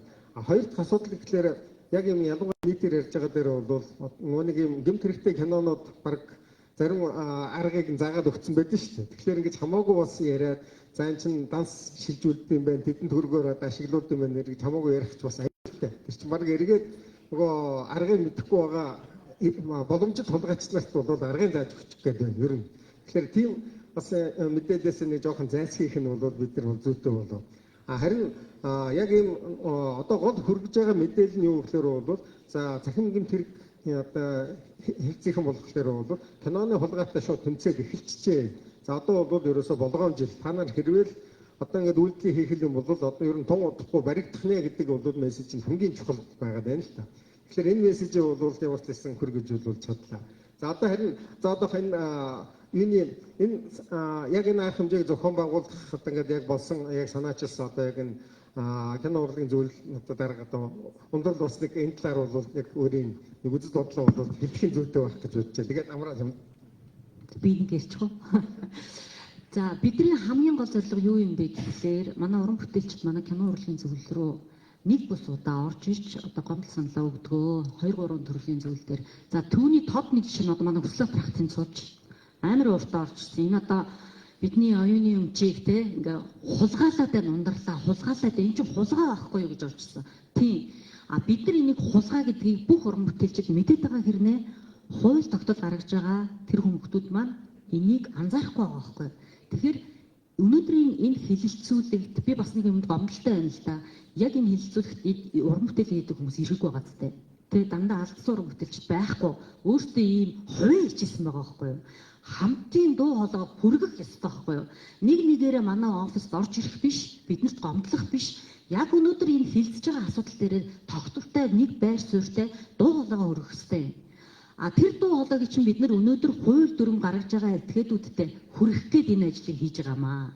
Тэгээ одоо бид нар бол бодлогын төвшөнд ажиллаж байна. Яг би бодлогын төвшөнд ажиллахаас өмнө ч гэсэн одоо түрүүний яг амсахны хариуцлагч хэлжсэнээр би чамд хайртай 2 киног оюуны өмчийн нэг хүн бүртгүүлээч гэж аваад хүүхдтэй өгöd алдчихсан юм аа. За дараад нь манай түрүүний санамсаргуу нэг судлаач манай Woman гэдэг миний кино гаргаад ирж байлаа. Би санаа зовоод сууж байлаа. Тэр киног бас би ахаад Facebook дээр алдчихсан. Тэгээд дахиад гэмт хэрэгтэй бүртгүүлэхэд ахаад 7 хоног шаардаа. Тэр 7 хоногийн хугацаанд ингээ Facebook-оор сайхан тараад харин тэрнээс нэг одоо сөрөг зүйлээс давуу талыг харах юм бол комментуудыг хараад кино маань хэрхэн одоо чанартай байгаа юм бэ, гүү байгаа юм бэ гэдэг үзэгчдийн би одоо комментиг олж уншиж байгаа нь бараг жоохон давуу тал ч юм уу болчихж байгаа байхгүй юу? Муу зүйлээс ийм хулгайнууд маш ихээр байгааг өнөөдөр нотлох баримттай ингээд оюуны өмч бол хэлээд өглөө шүү дээ биднэрт хууль нь өөрөө сул байгаамаа. За хууль нь сул байгаа юм бол биднэрт факт баримтууд байгаа мó? Кибер гэмт хэрэгийнхэн те энэ факт баримтууд дээр үндэслээд манай кино урлагийн зөвлөл, бодлогын төвшин зөвлөлийн маань ингэж сайжруулмаар байна. Одоо энийг хууль дүрм журмандаа өөрчлөлт оруулаад өгөөч ээ. Иргэний хуулиасаа эрүүгийн хууль руу шилжүүлж өгөөч гэдэг дуу хоолойг бид нар өнөөдөр хүргэх зорилготой юм аа. Тэгэхгүй бол өнөөдөр хараа та ганц яг үнэндээ бируу алдахад 20 хүртэл ялтай байж ээж тий одоо юу гэдгийг маш өндөр торгуул торгож ийж энэ олон 10 уран бүтээлчдийн хийсэн оюуны өмчийг болохлээр зөвхөн 500 мянган төгрөг хүртэлх үнэлгээгээр яагаад үнэлээд байгаа юм бэ гэсэн гол асуудлыг бид нар хуулиа чангатгаад өгөөч гэдэг асуудлыг л хэлцэж байна. За одоо энэ мэдээж хилцүүлэг учраас жишээ нь хүссэн хас санал сонсмоор байна л да. Болно бүгд болно шүү дээ чөлөөтэй. Амраа түрүүлээ ярих уу? Юм ярих гэсэн төлөвлөж байна. Яг би ярих юм уу? Болно. Тэгээд дараа нь хоноо яг ингэж юм л та. Одоо аливаа улс үндэсний тусгаар тогтнолын хамгийн одоо хүчлэг зэвсэг нь бол тухайн улс орны урлаг, соёл, хэл мэдэв. Тэгээд энийг ингээ устгачаар улс их ороо ингээ айгүй амархан сүндэм байна л да. Тэр энэ бид нар энэ өөрсдийнхөө урлаг бидний одоо энэ өв одоо энэ кино гэж одоо дэлхийд дээр киногоор дамжуулж энэ бусад улс орнууд яаж өөрсдийнхөө соёлыг султчилж байна, яаж энийгээ бид нар өөрийнхөө одоо улсыг деливери хийж султчилж байгаа энэ том урлагаа бид нар ингээд одоо ажиллаж байгаа тэнд одоо бүтээж тойрвж байгаа уран бүтээлчдийн эрх ашиг тэр одоо оюуны өмчийг нь хамгаалж чадахгүйгээр бид нар энэ цаашаа явж чадахгүй байгаа маань. Өнөөдөр Монгол улсын одоо би яг баримттай тоо биш ч гэсэн энэ бол багцаатай тоо. Одоо энэ кинон дотор эргэлдэж байгаа мөнгө нэг жилдээ ингээд кинон дотор эргэлж байгаа мөнгө 60-аас 70 тэрбум төгрөгийн ингээд эргэлдэж байна. Киночтой энэ зах зээлд. Тэгээ энэ 60-аас 70 тэрбум гэдэг чинь энэ Монгол улсын одоо эдийн засагт маш хүчтэй зөвхөн киноны салбарт маш хүчтэй том тоо. Тэгээ энийг ингэж бид нар одоо жишээлбэл нэг кино хийчээд тэрнийхээ ашгаар дараагийнхаа киног хийдэг үстэй. Одоо тий тогтолцоонд бид аль хэдийн ороод 20 жил болчиход шүү. Тэгээ киног автчихаар бид нар яаж дараагийнхаа киног хийх юм бэ? Ямар хаанаас олсон мөнгөөрөө хийх юм бэ? Энд чинь тэгэл дараагийн уран бүтээлч дахиад нуруугаа ахуулсан морь шиг хийхэ болдог байхгүй. За болио энэ ингээл ингэдэм байх. Тэгэхээр энийг нь хамгаалж өгөхгүй бол бид нар энийг л хамгаалж хийж бид нар уран бүтээлчтэй тийм ээ. Өөрсдөө өв соёлыг л хамгаалах юм том асуудал байхгүй. Тэгээ бид түрүү хэлээд байна л да би дахин энэ дээр гомдолдог. Тэгээ хоёр тугтаа өнөө хулгайлцсан нөхөр бол бас 2 жил суучаар жил 6 сар суучаар гарч ирдэг шүү. Тэгэхэд бүхэл бүтэн хүний хийсэн 400-500 сая тэрбум төгрөгөөр хийсэн киног хулгайлцаад 5 сая төгрөгөөр доргуулад тэгээ 500 мянгаар доргуулна гэдэг бол үнэхээр одоо бас энэ улсад хууль зүйн тогтолцоо яг шинэ байна л та бид нар мэдж байгаа. Тэгээ энийг яарч хөрвүүлж бас авах хэрэгтэй. Би энэ кибергэмтэгтэй тэмцэх хэлцээр ажиллаж байсан хүмүүсийн бол мэднэ л дээ бас маш аюун мундаг ажилттай байлээ. Тэр бодлын улгаачийг алдахад бол гэрийн хаягийг гаргаж ирж ирсэн. Тийм тохиолдлыг харж бид нар бас та нараар бахархаж ирсэн. Сайхан ажиллаад дуурай. За баярлалаа.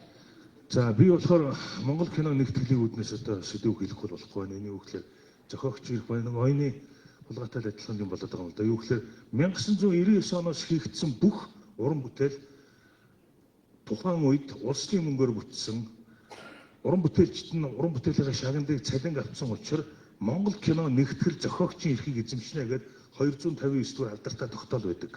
Гэтэл 2014 онд Univision компанитай цахим кино гэдэг төсөл эхлээд 51 орчим кино цахим болоод гэрээний дагуу бол цахим болсон кино болгоны нэг мастер копи Монгол кино нэгтгэлд байж ах ёстой гэсэн гэрээтэй.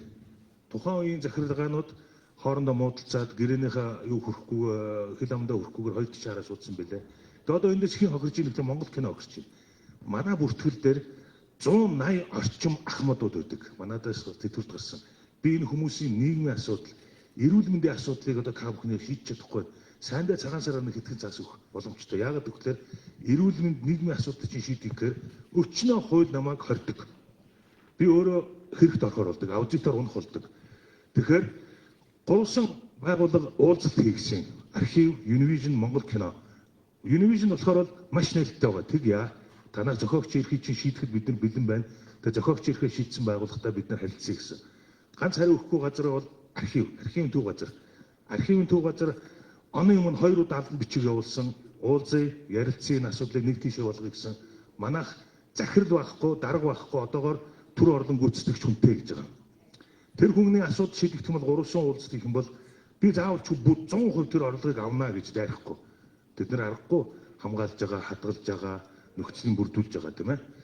Univision компани аргагүй тэр цахим кино болгох гэж бас тухайн үедээ бас маш их хөрөнгө зарсан.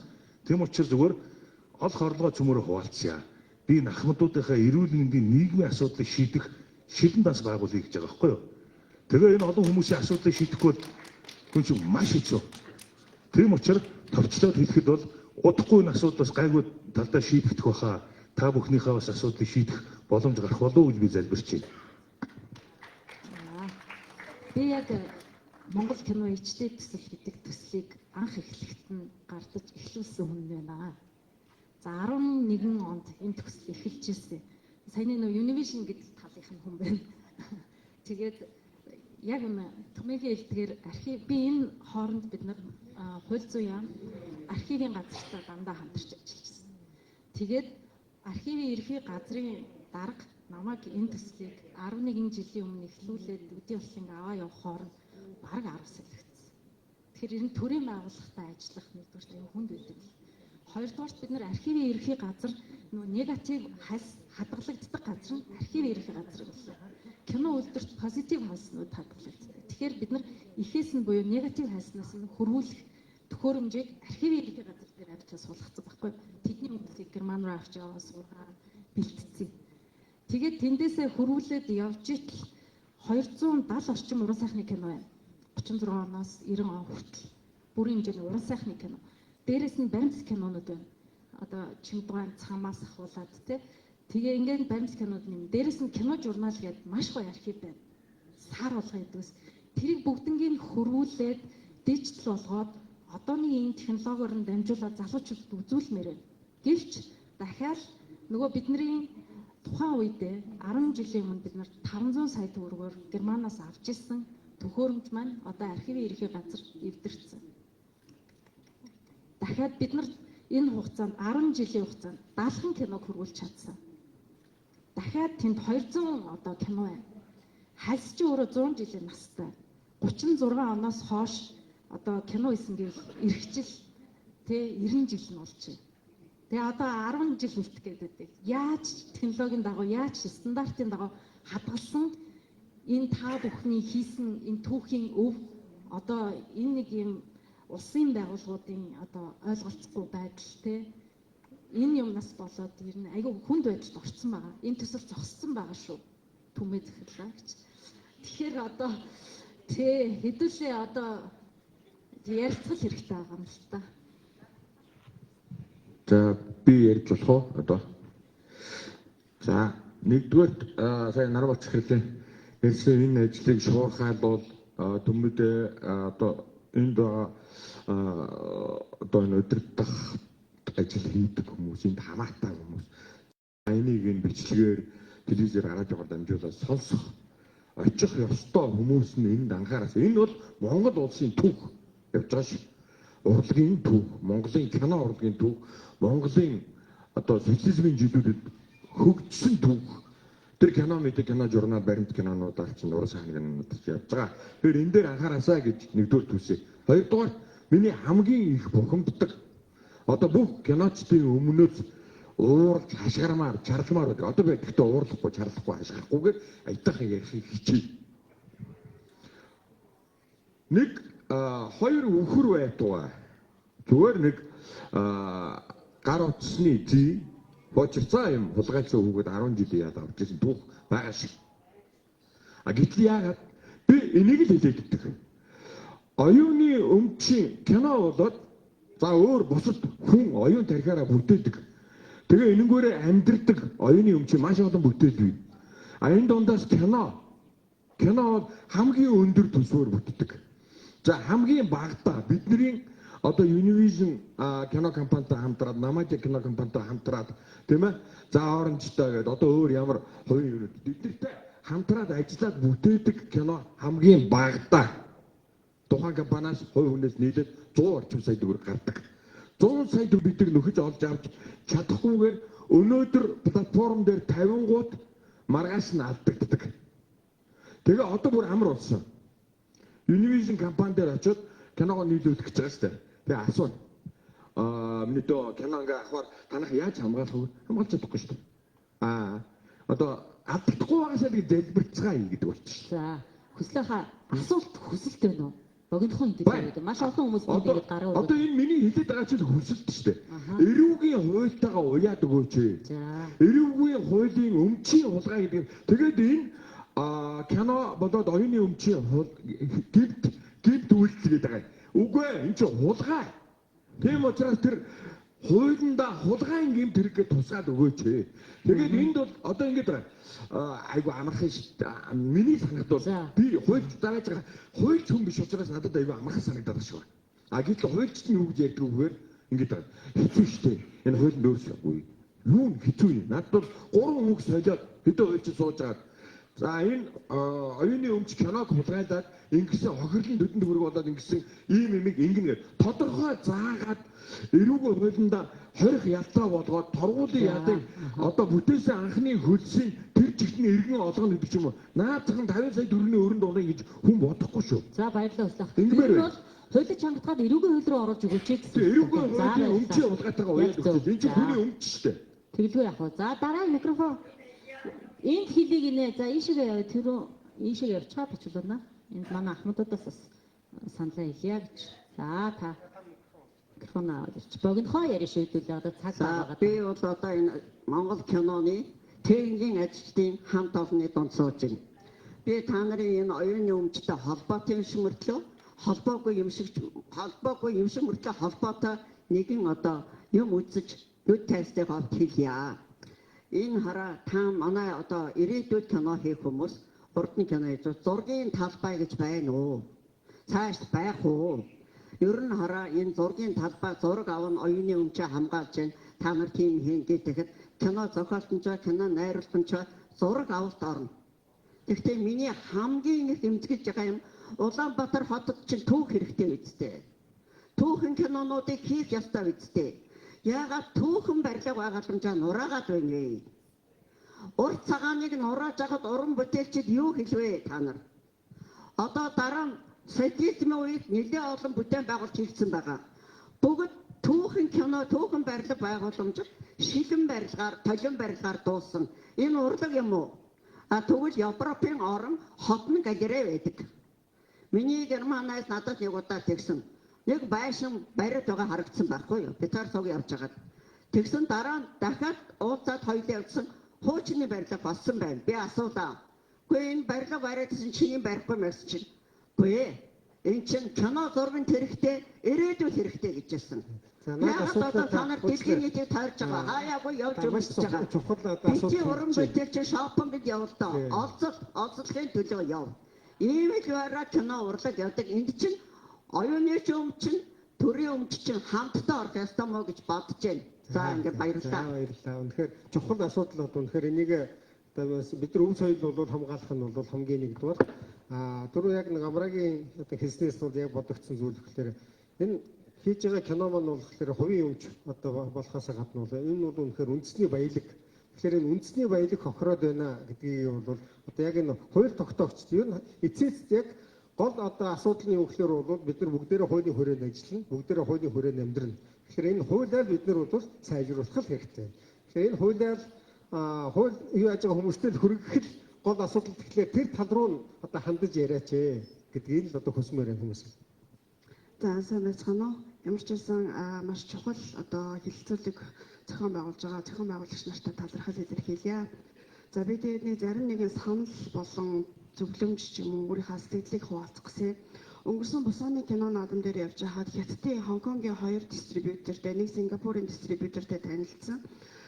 Тэд нэр ингээд Монголын киног Хятадын зах зээл дээр WeChat-аар хулгайд алдж байгаа талаар ярилцахад бол хэрвээ манад танаа одоо кино урлагийн зөвлөл юм уу эсвэл албан ёсны чин газар эзэмших эрхийг шилжүүлж өгөх ийм эрхийн бичиг өгөх юм бол бид нэр WeChat-аа AI-аараа хамгаалж чаддгаа. Бид нэр Хятад киногоо бол ерөөсөө алддаггүй.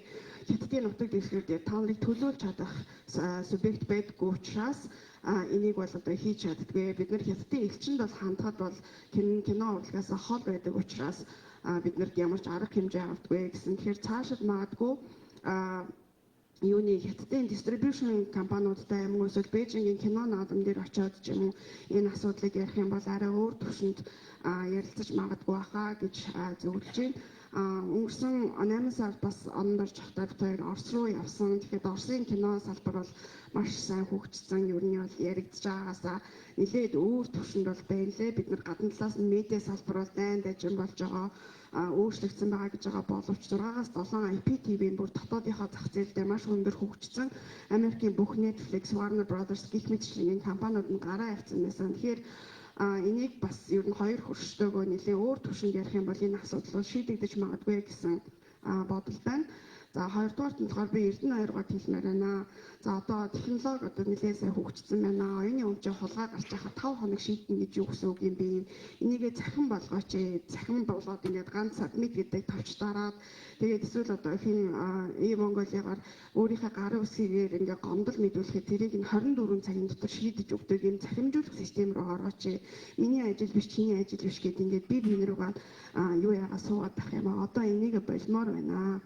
За дээрэс нь эрүүгийнхэндээ бол ямар ч байсан арга хэмжээ хийгээд авч байгаад маш их баярлж байна. Тэгээд кино урлаг гэдэг бол өөрөө бас их хүчтэй урлаг учраас би бол одоо Наваа Цэнгэл гэдэг соёл урлагийн сургууль багшлагдаг бас Show Media Producer-аар ажилладаг. Тэгээ ер нь бол одоо энэ түг тахих одоо ажиллагааг баримтжуулаад тэгээд ард иргэдэд үзүүлээд кибер гэмт хэрэг одоо үйлдэл энэ нэ тэг нэ одоо ийм үр дагавартай шүү гэж үзүүлж харуулж сонсуулах юм одоо үйл ажиллагааг нэлээд сайн давмгаалж өгөөч. За тэгээ бас ер нь одоо манай харилцаа холбооны зохицуулах газар киберийнхэн болохоор Америк руу Google-тэй Meta-тай ер нь шууд харьцах үедээ харьцаад төлөөлөгчд нь хүртэл ирээд байгаа юм билээ. За манай одоо хэдэн OTT платформуд одоо ингээд тэр сая Наранбатын хэлж байгаа rights manager гэх технологийн одоо өөрийнхөө өмчийг хамгаалах тэр систем рүү Meta компани руу apply хийхээр нэг юм болохгүй ингээд ерөөсөө тэр эрхийг ерөөсөө өгдөггүй. Хэрвээ хүн болгон кино бүтээгч болгон өөрийнхөө өмчийг одоо хамгаалах тэр Meta-гийн rights manager гэж эрхийг авчих юм бол ингээд хүн гуугаад тахааргүй өмчөө хамгаалчмаар байна. Тэгэхээр за манай энэ компани бол яалтчгүй ингээд медиа үйлдвэрлэдэг, кино үйлдвэрлэдэг компани мөн болно. Бид нар тэрийг татлан дааж байна. Эдгээр та нар одоо энэ rights manager гэдэг функцийг өгчөөч гэдэг юм одоо юу гэдэг апостил гэж өгдөг шүү дээ тий гадаад тэргийн яамны тэрэн шиг цахилгаан холбооных нь одоо тэр апостилийнхын гэрчлэгийг гаргаж өгөөд бид нарыг өөрсдийнхөө бие даасан их ашиг хамгаалах нөхцөл байдлаар хангаж өгөөч. Ингээд төр зарим асуудлыг шийдэж чадахгүй бол зүгээр туслаад хувийн салбаруудыгаа хэрхэн яаж хийх тэр үе талын дэмжиж өгчөөч гэж гуйх гэсэн юм байлаа. За баярлалаа. За одоо бид бүхэн энийг бол 90 жилийн хүрээнд зүгээр нэг баяр концерт хийгээд өнгөрөхөөс гадна яг энэ том юм ноцтой хууль журмын асуудлуудад цэгцлэх үүднээс бид нар бол ойгоо хүлээж авч байгаа. За тэгээ бид нар бол одоо ажил ийм зөвлөл ийм аргачлал гаргасан хуулийн зүйн орчныг сайжруулъя. Зохиогчийн эрхийн зөрчил хүлээлгэх торгуулийн хэмжээг нэмэгдүүлмээр байна. Эрүүгийн хариуцлага хүлээлгэх зэргээр хуульд нэмэлт өөрчлөлт оруулах санал гаргана. За оюуны өмчийн хулгайг илрүүлэх хугацааг түргэсгэх, хөөн хэлцэх хугацааг уртасгах талаар санал гаргана. За хяналт шалгалтыг сайжруулахын хүрээнд цогцын эрхийн хэрэгжилтэд хяналт тавих мэргэжлийн байгууллагын оролцоо хяналтын зохицлыг сайжруулмаар байна. Цахим орчимд цогцын эрхийн зөрчлийг илрүүлэх дижитал хяналтын систем нэвтрүүлмээр байна. За цаашгаа явж та. За мөн иргэд олон нийтийн оролцоог нэмэгдүүлээ. Иргэдээс зөрчлийн талаар мэдээлэл авах, гомдол гаргах хэлбэр платформуудыг бий болгоё. Цогцын эрхийг хүндэтгэн зөвшөөрөлтэйгээр хэрэглэх соёлыг түгэх, төлөвшүүлэх, сурчлах энэ үйл ажиллагаа хий. Ингээд дараа бид нар бол оюуны өмчтэйгээ, кибер гэмт хэрэгтэйгээ, уран бүтээлчтэйгээ нийлээд маш том алхмуудыг энэ ойдоо зориулаад хийнэ гэдгээ амлалтаа өгч байна. Маш их баярлалаа. За өнөөдрийн арга хэмжээнд хүрэлцэн ирсэн одоо манай Намадия, Наранбаатар найруулагч Амар сайхан Гарам ханд, манай оюуны өмчийнхэн Эрволт, манай кибер гэмт хэрэгтэй тэнцэгцэн манай зөвлөн гишүүн ондарч байна. Ингээд манай өнөөдрийн үйл ажиллагааг манай Монгол кино нэгтгэл төрөмжт үйлдвэрийн газрын дарга төмөө дарга бол өнөөдөр маш сайхан амжилттай зохион байгууллаа. Мөн 4 улсаас манай олон улсын доктор профессор судлаач нар ирж бас өөрсдийн Монгол кинонд ирэх дүгнэлт анализыг хийлээ. Ганцхан зүйл гомдолтой байх. Яг энэ эд уран бүтээлээ хийж байгаа хүмүүс маань ингээд зар түгээхээр байхгүй. Уулнаар бид нар ч одоо яг та бүхэн зориулаад л ингээд ингэж одоо хууль дүрмээ сайжруулмаар байна. Киногийн чинь гадныхан ийм өнцгөр хийгээд байна. Бид цаашид юу хийх ёстой вэ гэд дуграад хамтдаа явмаар байгаа юм шүү. За маш их баярлалаа. Би нэг ганц үг хэлчихв. Өөртөө чи санал нэг байна. Яг нэгдэхгүй бол ингээд юу гэдэг тэр бүтээлээ алдсан хүмүүс нөгөө юунд унсан хүмүүс нь цугладаг ч юм уу тийм биш. Одоо ирээдүйд хийгдэх хүмүүс ч гэсэн энд одоо идэвхтэй оролцмоор байна. Тэгээд ер нь бол энэ киберийнхэнтэйгээ хэлэхэд энэ хийж байгаа арга хэмжээг аягүй сайн нөгөө жишг болгож одоо олон нийтэд үзүүлж харуулах юм дээр аягүй сайн анхаараасаа гэж бодож байна. Юу вэ гэхээр та нарын энэ хийж байгаа ажлууд чинь цаашаа нөлөөлөл нь асар их гэж ойлгож байгаа. За тэгээд тэр платформ дээр тавиад алдаад байна гэж штэ. Тэгэд юмны юуг олъё л доо. Үр үндсийн нэгдүгээр яах гэж платформ дээр тавиад байгаа. Ашиг олох гэдэг. Тэгвэл алдсан бол яах гэж тавиад байгаа. Тэг өөртөө нэг өснөө сайн дураараа аваач өгöd байгаатай адилхан шүү дээ. Тэгэхээр бодож тоогооч. Тэгэхээр яах вэ гэхээр мэдээж ашиг орлого олох ёстой. Платформ ажилуулах эрхийн нэг компани авсан байгаа Монгол улсын эрхийн. Тэд нар алдаад байгаа юм бол тэр алддаггүй технологи дээр оруулах тэр юмдаа орох цаг нь болцсон байна шүү дээ. Тэгэхээр тэрийг ерөөсөө бид нар ярихгүй байгаа. Тэгэхээр мэдээж бусад компани юу руу бид нар орохгүй ч гэсэн тийм боломж байгаа мó үгүй мó гэдгийг эхлээд мэдэх хэрэгтэй байна. Хэрвээ үнэхээр хамгаалах боломжгүй бол ер нь яах гэж аваач өгöd байгаа юм бэ гэдэг асуудал гарна шүү дээ. Ер нь бол шуудуухан ихэд. Тэгэхээр киноч нийлж байгаад яад одоо бойкот хийх юм уу? Тэгэхээр өөрсдөө бойкот хийх гэж байгаа юм шиг юм болно. Тэгэхээр энийг одоо бодох хэрэгтэй. Тэр хамгаалтын систем эдгээр байгаа мó үгүй мó? Манай энэ IPTV-гийн тэр суур програм хангамж нь үнэхээр дэлхийн хэмжээний супер байж чадж байгаа мó үгүй мó? Тэгээ IP-гаас алдаад байгаа бол тэгээд манай уран бүтээлчдийн өөрсдийнх нь сонголт болчиход байгаа байхгүй юу? Хамдууд байгаа болохоор ойлгохдох хэлээр нэг яриадах юм. 90 оноос өмнө киног олон нийтэд хүргэдэг сүлжээ тэр хүргэдэг сувагч нь ойлгомжтой байсан юм. Хальсаар тийм үү? Одоо 10-11 дамар хальсыг бид нар кино театруудад, орон нутгийн кино театруудад хүргэж өгөөд кино механик ингэ гаргадаг байлаа шүү дээ. Тэнд ийм алдагдах гэдэг ойлголт байгаагүй. Тэгвэл технологийн хөгжлөөс болоод өнөөдөр киногоо одоо хийж байгаа кино уран бүтээлчд яаж үзэгчд хүргэх вэ гэдэг зам нь өөрөө технологийн буюу дижитал болчиход байна. Яг энэтэй зэрэгцээд кино хийсэн хүмүүстэй зэрэгцээд одоо платформуд гэж ярьж байна. Юу хийдэг вэ гэхээр нэгдүгээрт орлого олох боломжийн нэг талдаа өгдөг. А нөгөө талдаа энэ технологийн хөгжлийг чинь бид нар хөгжиж хамгаалалт хийх юм дэлхий дээр өөрөө байхгүй.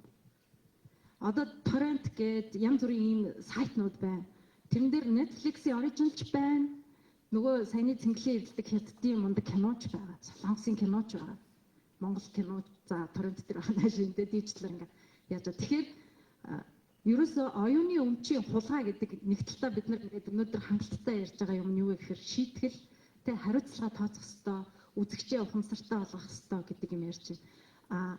Технологийн шийдлэр ажиллана гэдэг өөрөө асар их хөрөнгө оруулалт, асар их мөнгө явдаг. Гэхдээ энэ дээр ерөөсөө хошин суугаагүй, байнга технологи сайжруулж байгаа, байнга эдийн засаг хөрөнгө мөнгө яаж байгаа. Кипртэй ер нь манай компани хамгийн ойрхон ажиллаж байгаа.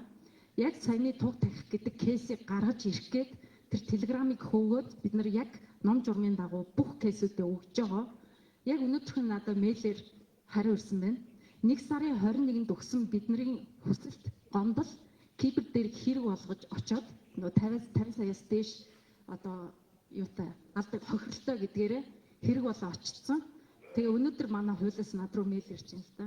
Энэ дээр энэ кинонууд яасан юмн дээр алдагдсан тохиолдол дээр бид нар одоо арга хэмжээ өнөөдөр л авч байна тий. Гэхдээ яг энэ чинь процесс нь явах хэрэгтэй. Бидний нөгөө нэг гол стратеги нь ерөөсөө туг тахих. Өөрөөр хэлбэл бид нар мөнгө олж авч чадахгүй. Тэр тий татвар одоо торгуулд орсон мөнгө нь кино уран бүтээлчд ирдэггүй. Энэ чинь төрийнхөө одоо тий торгуулийн системээр явуулчихдаг байхгүй юу? Тэгэхээр ийм юм ялгаатай байгаа. Технологиор дамжуулж киногоо хүргэх гэж байгаа бол одоо ерөөсөө эзний сэтгэлгээгээр түрүү энэ чинь хэлсэн шүү дээ. Оюуны өмч гэдэг өөрөө тэр өмчийг хийсэн хүний өмч байдаг байхгүй юу? Дамжуулагчийн өмч биш. Тэгэхээр бид нар нөгөө дамжуулагч компаниуд тэрийг өмнөөс нь хөөцөлтөөд ингэж явах боломжгүй байдаг байхгүй юу? Тэрийг хэн хөөцөлдөж явах ёстой гэвэл тэр оюуны өмчийн эзэмшигч нь хуулиараа. Түрүүнд амраа хэлжсэн. Нөгөө файл гэж ойлгоод байна гэсэн шүү дээ тий. Яасан гэнэ?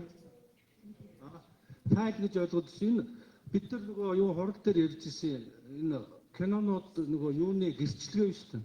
Энэ Монгол улс бараа болох ёстой шүү дээ. Хамгийн сүүлд би бүтээлгүй нь алдчихж байгаа юм биш. Кино маань ямар нэгэн гэрчлэгээтэй номертой бараа болж цаашаа яригдахгүй л гэж бодож байгаа. Тэр систем рүү бусад газар аль хэдийн орсон юм бэлээ. Социализмын үед ямар байлтгийг сайн мэдэхгүй. За дээр үеийн хүн байна, ахмад найруулагчсан дөржидэг хүн байна. Баримт киноны. Өнөөдөр үйл явдал бол сайхан өрнөж байна. Энэ үйл явдлыг өрнөхөд манай ахмадууд боон уул суугаж байна. Хаа байна тэр залуучууд чинь. Хичнээн бардагч, хичнээн найруулагч хаа байна тэднэр чинь. Тэднэр чи яагаад тэр жил оюуныхаа юуг хамгаалдаг юм бэ? Том яриад байдаг улсууд тэр нь алга байна. Тэгээд энэ одоо болж байгаа үйл явдлууд дотор ахмадуудаараа фон хийдгээ болио. Эднэрүүгээ дээш нь татаач. Бүтцийн өөрчлөлтөөр энэ олон сайхан улсууд бүгд залуу насндаа пенсэнд гаргаад хайцсан шүү дээ. Тэр бүтцийн өөрчлөлтөөр юу болсон? Хэдэн хулгайчид кино үлдэрийг алга болгосон. Өнөөдөр энэ дотор Монгол кино үлдэрийг өдөржсэн бямжуу дарга энэ сууж байна. Ерөнхий инженер энэ сууж байна. 2-3 дугаар өргөтгөлийг барьсан батчмын инженерийн сууж байна. Ийм сайхан улсууд энд ирсэн ингээд байж байгаа. Ахмадын тухай нэг ч сурвалжсангүй яах вэ? Төрөө дээр гадны улсууд яхад нэг ахмадууд яагаад энэ улсуудын гаяа шиг энэ улсуудын бүтээсэн юу үнэлж үзээч. Дээш нь бид нар одоо 2 3 хүнийг одоо юмд явуулсан. Байдгүй 2 жил болж байна.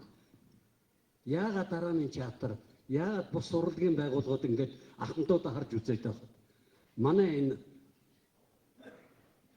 киноны салбар яагаад унтаад байдгийг бэ? Хөөцөлдөөч. Харин манай төмөлцөл сайхан үг хэллээ. Ахмадуудынхаа одоо байдлыг эрүүл мэндийг яаж хамгаалах вэ? Энэ сайхан юмыг бол бид үтгэхэд та нар маань туслаач. Бид бас та нартай найдаад кино урлагийн зөвлөлтөд хамтарч ажиллая гэж олон удаа би одоо очиж уулзж ирсэн. Тэгэхээр зэрэг энэ улсуудаа баярлалаа та нар минь. Та нарт ирж ингэж энэ үйл явдлыг ер нь яах юм бэ? Эннээс хойш битгий фон уулгаж байгаарэ. Эхний игнээ суулгаж байгаарэ. За баярлалаа. Яг гоо баярлалаа. Та нар маань юм болгонд ингэж бас идэвхтэй байдаг шүү. Хэдий өвгөн эмгэн болсон ч гэсэн юмны ихэнд байж идэг улсууд. Энэ улсуудаа фон уулгахаас гадна энэ улсуудаа дээш нь доош нь дэмжээрэй. За яг баярлалаа. Бид нар одоо бас одоо кино урлагийн зөвлөлч нь өөрөө Монгол кино нэгтгэгдийнхаа толгой дээр ингээд бодлогоор соёлын явж ингээд явж байгаа шүү гэдгийг давхар хэлье. Юм тусдаа юм бол ер нь биш шүү те. За маш их баярлалаа. Би бас бухимдаа сууж ийн яг адилхан манай яг эд уран бүтээлээ хийж байгаа уран бүтээлчд маань үйл ажиллагаа одоо зохион байгуулахаар маш итгэхгүй оролцдог. Тэгсэн мөртлөө гомдол санал гаргахтаа хамгийн итгэвтэй байдаг.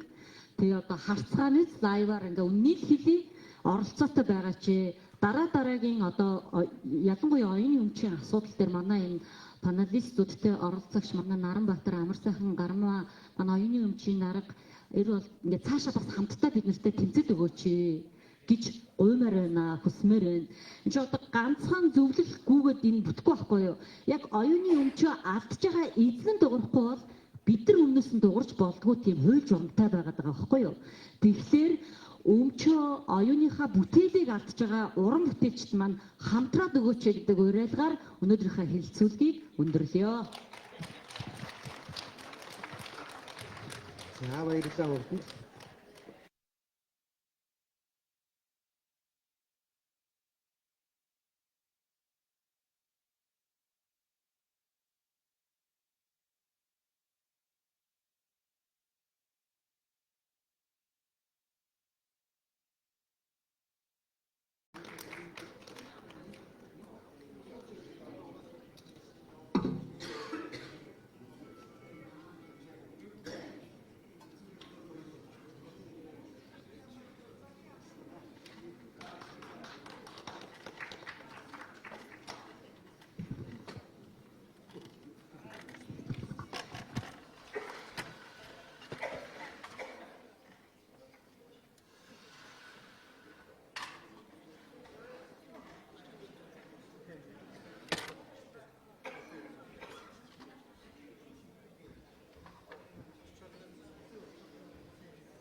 За одоо та бүхэндээ одоо ахмадуудыгаа байж хугацаанд би бас жижигхэн танилцуул